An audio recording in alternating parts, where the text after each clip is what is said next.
Hello everybody, this is C-Sketch here. Well, of course you know it's C-Sketch because you're in this channel. If you've been playing this game called Make a Good Mega Man Level 3, you might have at some point, seen my name, right here. Ninth place. Top 10, baby. Last tier. It's kind of the norm.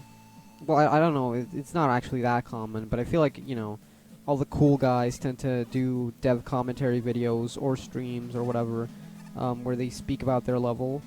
By the way, sorry Shin, I'm playing as your guy. I wanted to bring a custom costume here, but this guy is way too cool with the cloak and everything. But anyway, you know, I'm just here to do what I've seen some other people do and just basically talk about my level. As you can see, I've already beaten it, so, you know, obviously the energy element is going to show up like that. So where do I begin? So who am I? I directed Make a Good 48-hour Mega Man level before you scream nepotism or whatever, like, oh, you know, you got ninth place because of your involvement with MaGMML. That was after this because MaGMML3's submission period was in 2018, like way long ago, and a lot happened since then. This was like one of my first experiences with Mega Man level design, but I don't want this to sound like a story of like, oh, I'm the best. I came out of the womb making good Mega Man levels. Rather, it's more like, you know, by this point I had a lot of experience since I was a kid, dealing with game design stuff, mainly the Super Mario 63 level editor and a few other Mega Man related things. Like I messed around a little bit with the Blyka's engine, but I never made anything with it because it was too hard for me. And I had messed around with the Megamix engine, and I had made one 48-hour entry, and you know, some other stuff here and there. So it's not like I came out of the womb good, but you know, I had some knowledge and I put it into practice, and since then I've only gotten better, and I've grown a lot as both a game designer and as a person since the submission period. I mean, I was in high school. I have vivid memories of like drawing up ideas for rooms in my notebook while in class, and then, you know, being excited to come back and then just like put them in the engine as fast as possible. And now, but as of me recording this, I am officially, you know, a software engineer. I've graduated from university. So, you know, that's a lot of time, and that's a lot of time to grow and change as a person. And yet, in spite of that, I still, you know, I'm not gonna be like, oh, this level. Oh, sorry, fuck you, Chris Alroy. You know, I'm not one of the kinds of people who go, oh yeah, my old content sucks. I feel like I can look at it pretty objectively, and I think Get Wild and Get Wet has a lot of good still. It still says a lot about who I am and the kinds of levels and the kinds of game experiences that I am into and the kinds of games experiences that I make. And I just wanted to make this video to share my sort of my incredible insights to any future entrants who may want to, you know, with you know, future MaGMML projects on the horizon.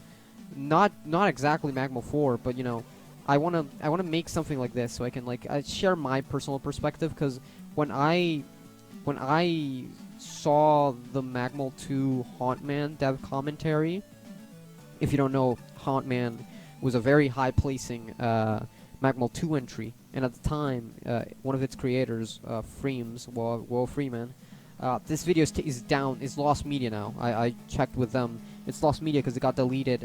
Their channel got taken down and they didn't save it. But basically, that video was a big inspiration for why it made me really, like I had said, I had experiences with game design, but I never really thought of it in the context of Mega Man besides like sequelitis. So that video really made me think about a lot of little things, which I carried with me as I started doing level design. So I'm making this video just to do my part, and you know, just like I found Freem's video really fascinating. If some entrant later can make use out of it, then good. If not, then this will just serve as like a personal reflection of a lot of dev ideas and stuff. Just fucking Cruz Alroy, god damn it. So I'm wearing this costume, but I'm gonna play it with the usual weapons, and I made sure to disable as much of the side upgrades and stuff as possible. As you can see, there's the 3 M tanks. Yeah, this is a 100% save file I downloaded because I had a dev build that I used to make the trailer for this game, and obviously, you know, with all the updates and shit, it's just gotten out of sync, and you know, I want to play this on the newest released version to make sure that everything is up to date with what the public may see. So without further ado, let's just start. So Sonic Colors music, I specifically didn't want to use the Act 1 because I thought, well, Act 1, everyone knows Act 1, but nobody really talks about the Act 2 and 3s in Sonic Colors. So here's the first thing. I immediately have something to say about this. Welcome to Adrenaline Park, only the coolest and most tubular mountainside water park in the country. Lore! Reading! Mega Man doesn't have signs and levels. They're fucking annoying. Yeah, I mean, they kind of break the flow. Reading a bunch of text breaks the flow of Mega Man gameplay. That's like a norm that everyone kind of agrees with. But I saw this first and foremost as like equivalent to the intro cutscenes that you get in Mega Man Zero games. And also, it kind of leads into a thing that I will talk about as we play the level. But basically, I made this in the last 2 months of the entrant period, after a lot of different concepts that I went through, and then when I did decide on this one, I had a lot of issues. Well, first of all, I'm not good of I'm still not that good of a coder, but back then I knew nothing about programming, and I had a lot of issues with like artists who helped me out a lot, but couldn't help me out much more. So a lot of this stage is a story about like adapting to the circumstances and just being confident with what you do, which is something that you should take into any kind of life situation, but especially MaGMML. So yeah, we have the context that this is a dangerous, unsafe water park, which this tile set and this mountain background doesn't really convey. But thanks to that, we have like a preemptive context, and then you see the guy throwing the fucking beach balls at you, and that's like, wow. Fuck this guy.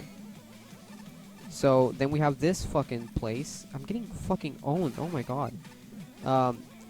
This is meant to be wood. I had a big argument with entrants back in the day, and I still have arguments with devs about this. I still think this is wood. I still think this is wood. But when I made this, I got lots of comments being like, "Why do you have all this fucking Woodman rock?" Hi, there's an introduction. Look at that safe introduction, because the Rambakun drops the bombs, but you're under the ceiling. Wow, awesome. Immediately bottomless pits, I don't care. I think, I think bottomless pits just kind of set a mood. I don't think they're as big of a deal as people make them out to be. I think if you put them too much in, like, perilous situations, it can be a mess. But in this situation, my thought was it's so close to the beginning, who cares? Rambakun comes back, but he still can't hit you. Safe introduction. This guy is the first custom asset that I ever, like the first custom asset that I made for this level, and one of the only ones that I made myself. It's literally just a canopeller from Mega Man 11 that shoots straight forward instead of straight down. In Mega Mix, it's very easy to edit, like make small edits to enemies. Like, oh, this, because it has a very robust system. So like that projectile was literally just a projectile that had, oh yeah, after a certain timer, just like put gravity on, and I just like removed the toggles for gravity. And just like that, you could just like make it inverted gravity, or you could just like make it a different projectile entirely, and you can make something really unique with DevKit assets just by playing around with the default things. Like, it's a toy box. You should think of the DevKit as like a toy box. That's how I thought of it, at least. It's like a big toy box with a bunch of stuff to do. Yeah, this is a gimmick. Geyser platforms. So, I'll start talking about the... Oh yeah, here's a fucking spider guy. And you can see the surfboard attacker down there, made by my good friend Roxcon. Really good artist. He basically did like all the enemy redesigns for this part. So, this gimmick was inspired by Sonic Generations Crisis City. There's this gimmick where you have these lava geyser platforms that modern Sonic can stop on to make them lower, and then they'll shoot back up. They went through a few iterations to get them to feel good in the context of Mega Man. And basically, they were coded by FaZe and Motherbrain. He did like a thing where he would take requests for gimmicks. My thought process behind this was I actually came up with this before I knew that I wanted the theming of this entry, which as you've seen is Adrenaline Park, unsafe water park. It was because my first thought, and I still think this is a pretty clever thought, you know, if you're just starting off and you want to come up with a gimmick idea, try to think of a gimmick you like from a non-Mega Man game, and think of how you would adapt it to Mega Man gameplay. Because obviously, many times you won't be able to copy it one-to-one, but you'll be able to create some like interesting differences in while you're adapting it. So I had that kind of intelligent thought when I was a kid. You know, hey, I'm just gonna take this gimmick from a different game that I liked from there and thought was underexplored, and I'm just gonna do that in Mega Man. And I think it's a pretty simple gimmick. It's pretty intuitive, it's pretty understandable, and it gets used pretty well throughout the level. But yeah, I just made it, like, first I thought, okay, maybe I'll just do it as a lot, maybe I'll just do it like it's literally Sonic Generations. Like, I thought, okay, maybe I'll just do, like, a Crisis City stage. But then I thought, okay, maybe I'll do, maybe it could be like an electric platform, like an electric thing at the bottom. And then eventually it came to water, and that's kind of when I started coming up with the theming of Adrenaline Park. Because originally, I was going to make a completely different entry. I'm not going to say what it is, but I'm not going to go over it because this is about Get Wild and Get Wet. But that other entry, it was about Siva Gunner. It would have been very dated. And what happened was, and this is like fate, honestly, because this is way better than I would have done. Cosmic Gem, really good musician, had a forum where people could write down requests for, you know, what songs they wanted, and for their levels. And I described what song I wanted, and I did such a piss poor job describing it that he came back with something that didn't work at all for what I wanted. The song that he made is currently used in this game for Mirror Woman stage. That's right, Mirror Woman stage. That's a different entry entirely. He repurposed it for that because it was a really good composition. It just didn't fit what I wanted because I didn't explain it properly. But that got me to like rethink my entire entry because I was like, oh well, now I don't know what to do with it. And like I could have used a different song. I could have just used like an official song. But that experience in general just like made me step back and think of something with more personality. And at the time, to this day and before, at the time Defunctland made a video on Action Park. So it was kind of topical for me, but at the same time, I have always had a personal fascination for Action Park. Even outside of the Defunctland video, I had watched a lot of documentaries about it and read up on it. I think I found out about it from Tumblr blogs back then. And there's something about it that's always deeply fascinated me. Just because it feels like a child's idea of a theme park, you know? Like, it doesn't necessarily just feel like the owner was greedy. Because obviously he was greedy, because that's, you know, a lot of the problems were due to him not paying the people well. But it felt like they were greedy, but also had this childish idea of really wanting to make this park. And so it kind of feels like it feels like an embodiment of like this kind of childish American excess that I, as a foreigner, I always found kind of fascinating and terrifying. You know, the idea that someone with a lot of power and money can just carry out their childish imagination without regard for like human life, and like the creations that creates. You know, redundant wording there. You know, the idea that it's just giving a child $1 million basically. So the Defunctland video reignited my passion for Action Park, and it made me think, hey, a lot of this could work really well. Like, there's already theme park stages and water park stages in all kinds of video games, but Mega Man doesn't really have that. So I wanted to make that and have like a stage that had this little narrative, but without text, like as little text as possible. I think it's a good idea when you make an entry or a level in MaGMML in general, like let's say in episode 0, to try to think of a strong theming first and foremost. Think of a high concept. Because I think a big problem with a lot of the lower tier entries is that they really have no theming. Even the ones I really like Veteran Z, like Return of Veteran Z, I find a very charming tier 4 entry. but it doesn't really have a theming. They're all like fortress stages they're just like obstacle courses.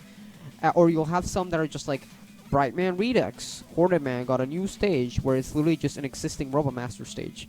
And that can be a good starting point, Robomaster stage, but then add a twist to it, add a high concept to it, or like a little invisible narrative. I've always thought of level design as like weaving a script without words. Anyway, here's my fucking creature, Garyobi. This is literally just like a Gaviol that's just on water, because you can reskin enemies very easily in MegaMix Engine, and then just like, you know, be creative with them. Like, for example, this, I basically put like there's like an object called like Object Generic Stopper in MegaMix that lets you like create floor specific to certain entities. So I just did it to create the simulation that this is like an original object, when it's literally just a Gabiole moving on an invisible floor just for it. And I did modify its damage values through creation code. And then I made an original object at the time, because I was really paranoid that stuff would break, or like they would change dev kit assets or something. So I basically just like made an original object last minute, but again, it's basically just a dev kit asset. It just made an original object for convenience. So I will talk, you know, this has kind of been a rambly thing. This is not as organized as much as Hotman's dev commentary. But here we have just some good old water platforming, taking advantage of some physics. I really like this room, even though it's very simple, it's very cute. I don't make this kind of room much often anymore. I much prefer really long horizontal sections these days, but this level has a lot of like really cute single rooms, which is not something I do a lot these days. So that's like an example of how my level design style has changed since I made this, but at the same time, you know, I don't think I've gone necessarily just better. You know, I think it's just evolved differently. So this is how you're meant to do this. You can do this with Magnet Beam, but that's actually the cool way. This is actually the cool way. I mean, Magnet Beam is the lame way. So let's get this bread. Token rooms. I don't like token rooms very much. It's not that I don't like them, it's just that it feels weird, because again, I think of making levels as like a sort of, you know, it's like making a script, and token rooms are kind of like these weird jagged offshoot where you gotta think about their positioning in the level, but also they're kind of like guidance stuff on the side. It kind of messes up my way of thinking things, personally. So I don't like them too much. I much prefer placing them like star coins in New Super Mario Bros. In general, nice. In general, I just prefer thinking of things, these things as star coins. That's why I only have 3 instead of 5. 5 just feels like an excessive amount. Just kind of those weird leftovers from Mario Contest rules, like the 3 energy element stuff.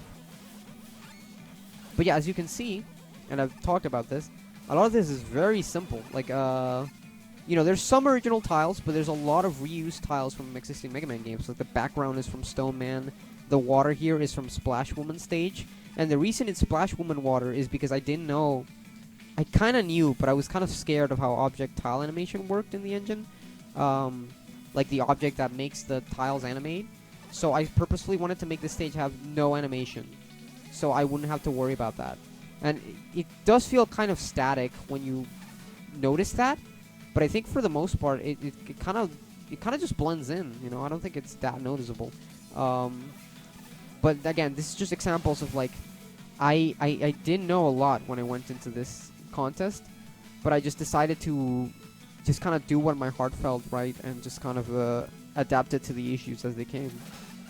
And just kind of try to mess around with what tools I could use as much as possible.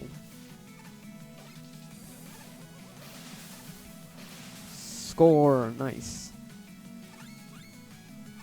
So here's a minor gripe that I have. I hate token rooms where they have teleporters at the end that teleport you later in the stage. I feel like that really breaks my sense of place in the level. It always ends up disorienting me. So that's why this one teleports you right here to this empty alcove, so that you know, oh, I'm just literally exactly where I left off. You know, that's not really like an advice or anything. By the way, there's an eddy on every checkpoint, because the checkpoint reach notification wasn't a thing when I made this level. So I literally just, that's why there's an eddy on every checkpoint, because eddy is the checkpoint indicator. Oh, here's the first big gimmick. Well, besides the Geyser platform. This was another thing that I made thanks to the help of Snore and Pyro. She was doing a thing where oh, I can't move. Oh, see, it's like a normal wave bike, but you can't move on land. And yeah, she did like a forum where people could request gimmicks to code, and I requested this.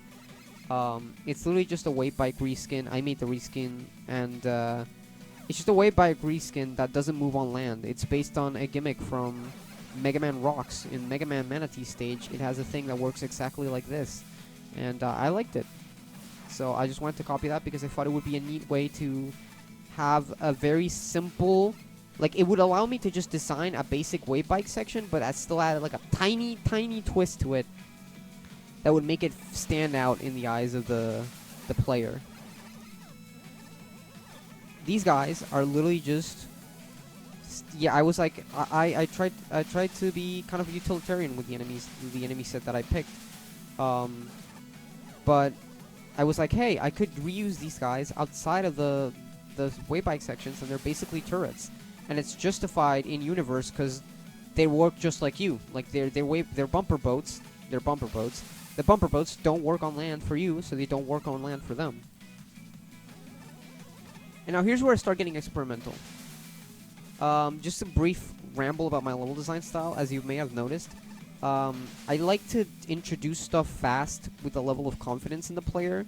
I don't really, I mean, obviously I still try to make them safe introductions, but I try to introduce elements very quickly. Like, by this point, I'm not necessarily doing this like a normal, quote-unquote, Mega Man stage, where it would, like, stagger new things, like, oh, here's a section of this, and then a section of this, and then a section of this. I much prefer to introduce a lot of assets quickly, and then have them in my arsenal, like a toy box. Again, the toy box metaphor is really good to think about when you're making a level. And yeah, just like, I like to introduce a lot quickly, while still keeping some secrets, like, for example, the bumper boats and the bumper boat Joes, I only introduced here, and then, like, just play around with them. Like, the sooner I introduce them, the more I can play around with them, and then I just escalate the ways I play around with them. For example, this section, which originally was going to be a token section, and then after that, I was going to cut completely. I still have my notebook sketches where I had X'd out this section, but I'm really glad I kept it because it's really special. It's me playing around with the gimmick that I made in ways that it wasn't originally intended for. Again, like, it's a toy. And I personally think, I'm a big fan of toys, big fan of robot toys that can transform into cars and shit. And I think that kind of thinking that goes to toys, of being tangible things that someone will play with in more than one intended way, is a really good way to make is a really good way to make levels. I think it's a good way to make games that really feel playful. That feel playful. I think that's a good a spirit that you should have whenever you make a level. So this guy, you don't need to use Ice Wall for him. It's more of a timing challenge. Sadly, I don't know why I'm doing this, because I already have 9 E-Tanks. This section is the only section in the level that I think is kind of rough, and I'm not a big fan of it. Yeah, for example, see there, I didn't mention this because I thought it was kind of intuitive. I mean, your brain picks up on it like it's a subconscious thing, but you'll notice that each water geyser platform has these ugly, Crash made some really good sprites for me, but I had to mess them up so they look more backgroundy. But they have these ugly little sticks that indicate where they'll go, where their lowest point is, and where their highest point is. But this section, I wasn't super satisfied with it, and by the end I was still making a lot of changes to it. So it has a bunch of like liar sticks. Like that one killed me, even though it said that the lowest point would be lower than it ended up being.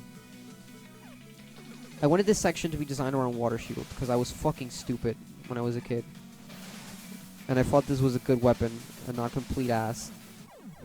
Yeah.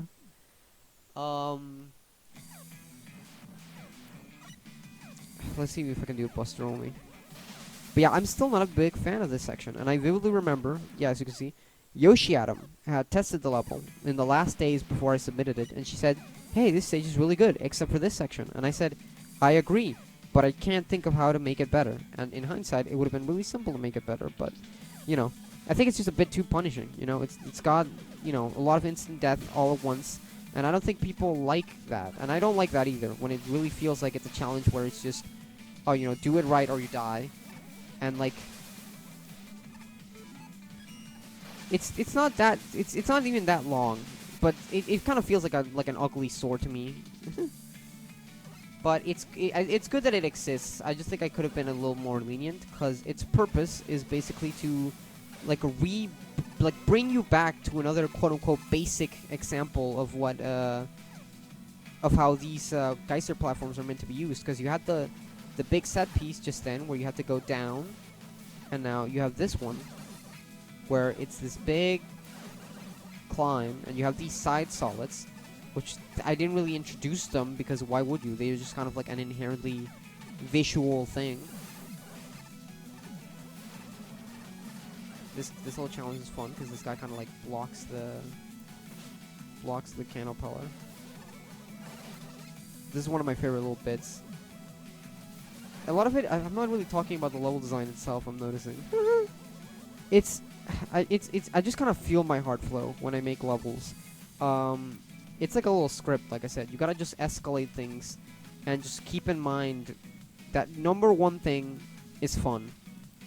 I don't really try to make difficult levels. I just try to make levels where you can have fun with them, and you can deal with them in different ways.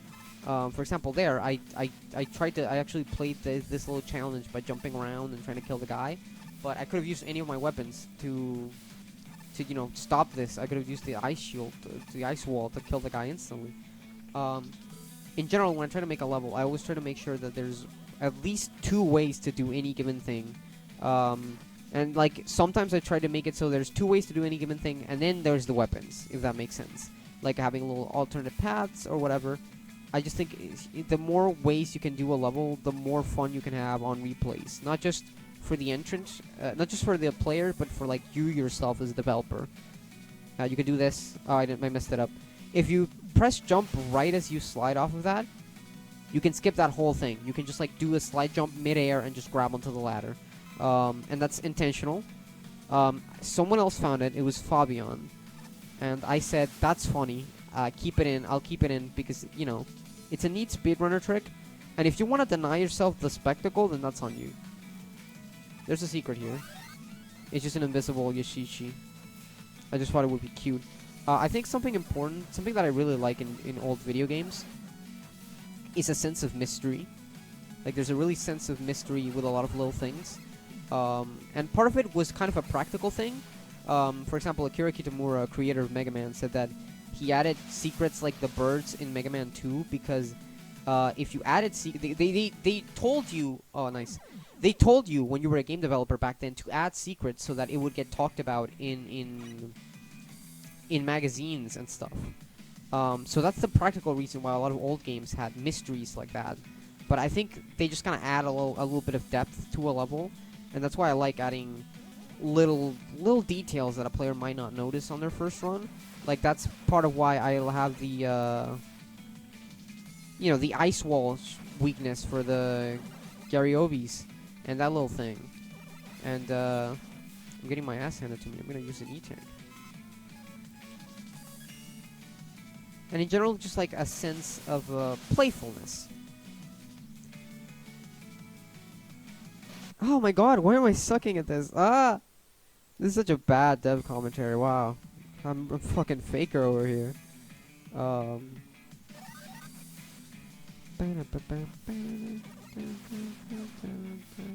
So, when this was made, this entry, it actually had a bug. An engine bug. So something that was outside of my control, where, if you... The bumper boat would sometimes randomly just fall through the water. And, obviously that's not good, because it's a fucking bumper boat. It's a water vehicle. And I stressed over it for months, but then true to Pyro's word, she did actually correct it and fix it in the final version. So those were the 3 tokens. That was the final section. This is the cute little final screen.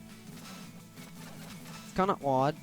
Kind of an odd architecture because it's like a water slide, but it has this little thing in the air. It's kind of liminal. I made it like that on purpose. I thought it was cute. You'll notice my state kind of just flows. I don't know how else to word it. I'm not trying to say that as like, oh, you know, take notes. I don't want this to be that kind of advice video because, well, I would say just refer to Haunman dev commentary, but that's lost media. But I guess I'm trying to sort of speak more about the artistic side, the kinds of emotions that you should bring into making a MaGMML entry. Because one of the things that I mainly notice with a lot of low-tier entries, I'm chilling in the sauna, is a lack of confidence in oneself. A lot of signs that are like, oh, I'm sorry I didn't finish this boss in time. And, you know, a lot of, like, I'm not necessarily saying you should be ambitious in a oh, my level has to have 5 billion gimmicks and 2 custom bosses and 5 health bars. I'm saying you should be clever. You should be clever with your level. Because at the end of the day, this is a Mega Man contest for Mega Man fans, by Mega Man fans. So, you're kind of going into it. It's got like this whole air of fun to it. You know, we're all just having fun. And obviously we're trying to prove ourselves and compete and see who makes the best level. But there's this general aura of playfulness. Like, we know all of these levels are going to be recompiled into this big compilation. And there's going to be funny NPCs, and we're all going to have a big laugh, and we're going to see each other's levels. And we're going to share and have fun and laughter. You should channel that energy when you make an entry, in my opinion. You should make a level that feels fun and playful more than trying to be a winner or anything like that. And, like, on top of that, just generally, like, when you make a level idea, don't try to be, like, you know, try to be clever, like I said. Like, I'm repeating myself here, but generally, like, when you, like, just try to not just fall back on what you think would be safe or would be easy to do. Because there's a lot of things that, you know, aren't simple, but are easy. I wouldn't say this level was hard to make as a pro. Ominous boss. I wouldn't say this level was hard to make as a newcomer to the engine, but it's not simple. I mean, it is simple, but it relies a lot on a fun flow, which anyone can do, and a creative atmosphere, and that's kind of what's most important. And you know, even me, I could make a boss fight in MegaMix Engine, just like editing a few little things here and there, and just by giving it a new sprite that isn't a default DevKit Robmaster, it feels unique. You know what I mean? Like, here, we're gonna fight this guy right now. Still a tubular, right?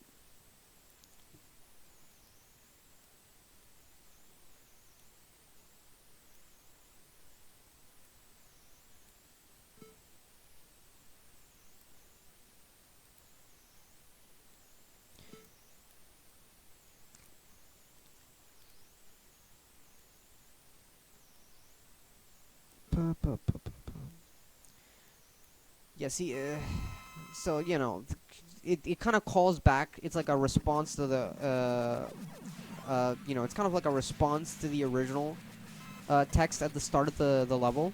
Because the story kind of tells itself through you playing the level.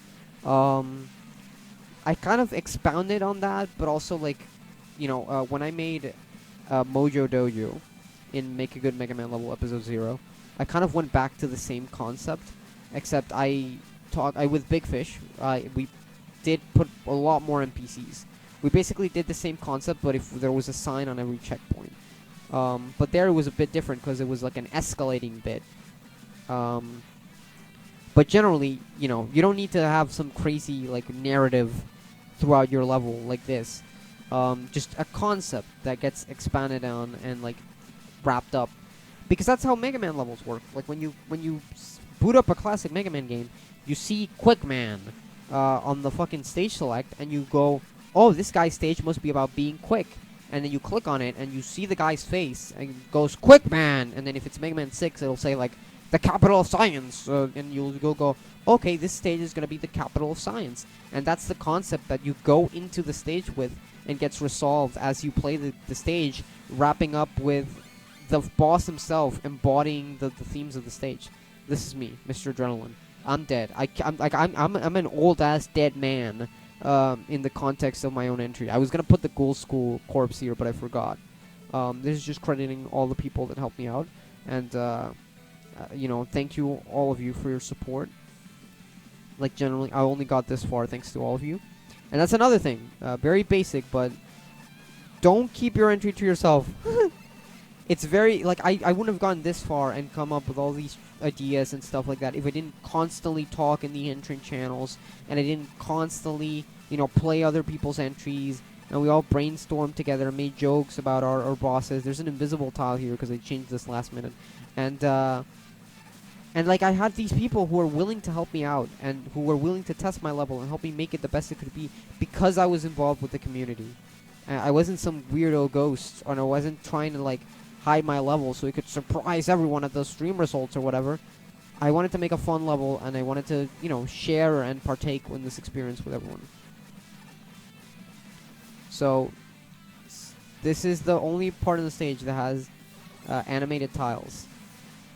That's because I knew that for this bit to work, I would have to get over my fear and have animated tiles. But it was kind of a struggle. Not really because it was hard, I just had a difficulty with it.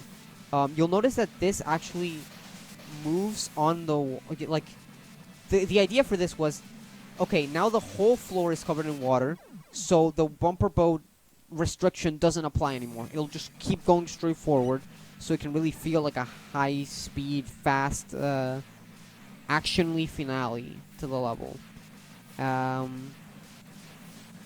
But the way I did it was literally this object is literally just a reskin wave bike. It doesn't have the same code at all as the others, which is why it slips when you're on the geyser platforms.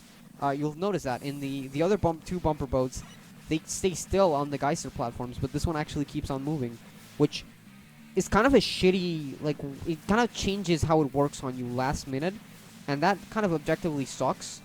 But it sells an atmosphere. Like, look at this atmosphere. Like, you have all these Rambacoons throwing missiles.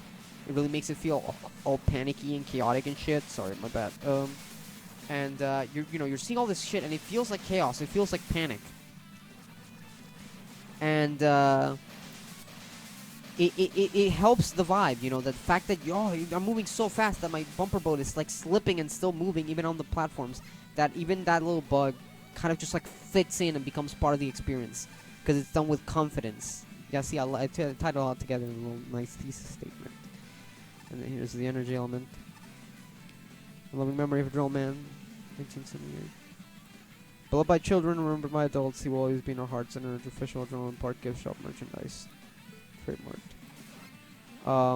Yeah, so actually speaking about Adrenaline Man, since I didn't speak about him on purpose there as a joke, I didn't know how to make a boss.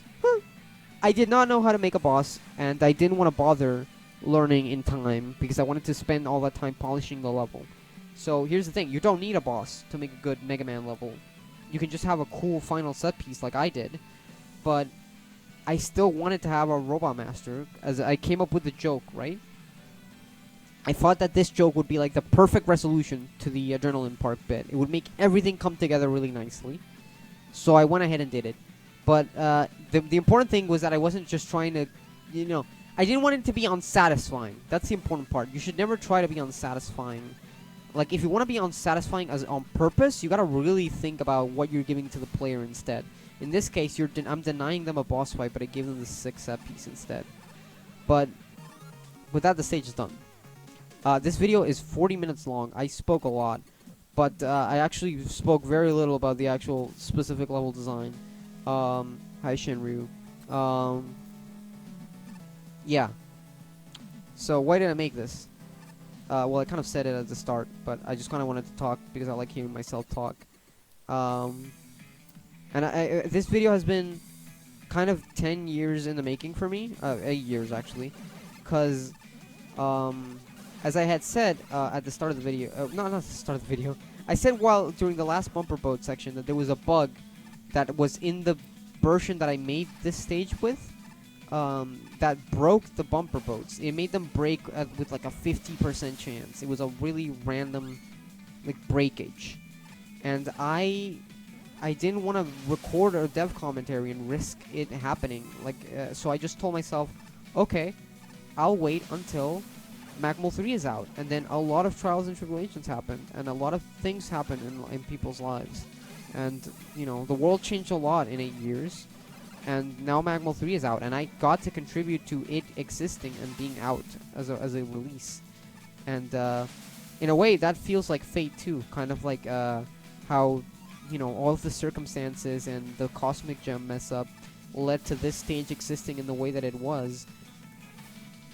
It felt like fate was kind of guiding me, because now I think that this video, as rambly and you know, uninsightful as it may have been, is still way better than if I had made it back then. Because now I have actual life experiences to talk about as a game designer, and now I'm just going through my stage to show that it isn't actually that long when you're actually playing through it and not, you know, not getting distracted by stupid talking. Fuck you, Eddie.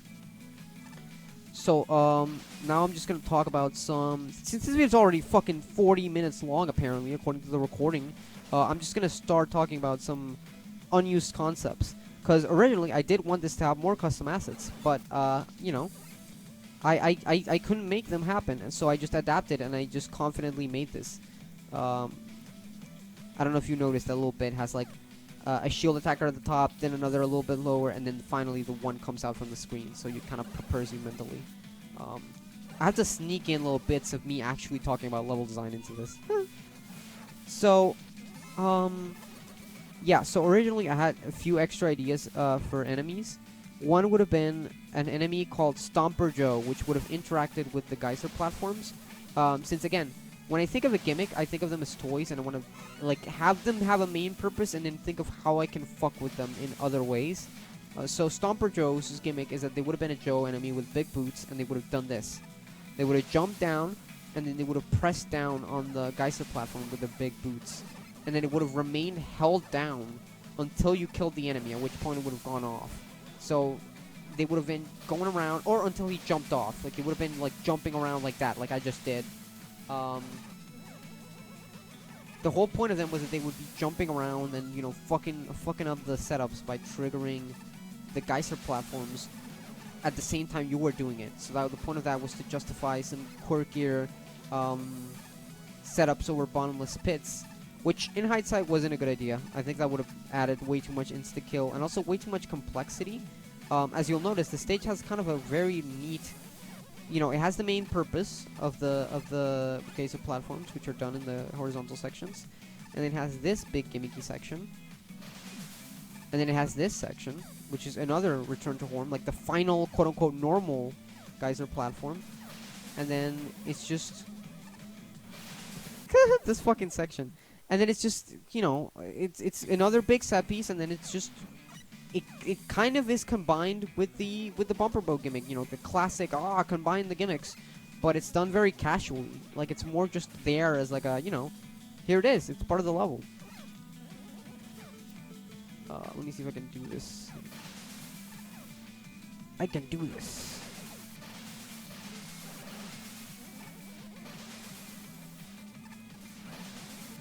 This is basically a speedrun at this point, though I'm not connected to the leaderboards, so this is I'm not connected to the leaderboards, so this won't show up at all.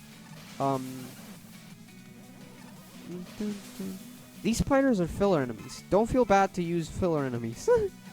They're just there to represent like infestations, the infestations that Adrenaline Park had, because they had spiders and snake infestations. But I felt like if I put snakes, it would be the kind of thing where, like, would you really get it if it were snakes, you know? Like, already one of the judges didn't get the spider infestation thing. They were like, oh, why are these spiders here? They kind of break the theming. So if it had been snakes, it would have been even worse, because, like, what the fuck? Like, it's a snake, right? What is a snake doing here? Unless you know that the actual real-life action park was built on a swamp, then, you know, it kind of doesn't make sense.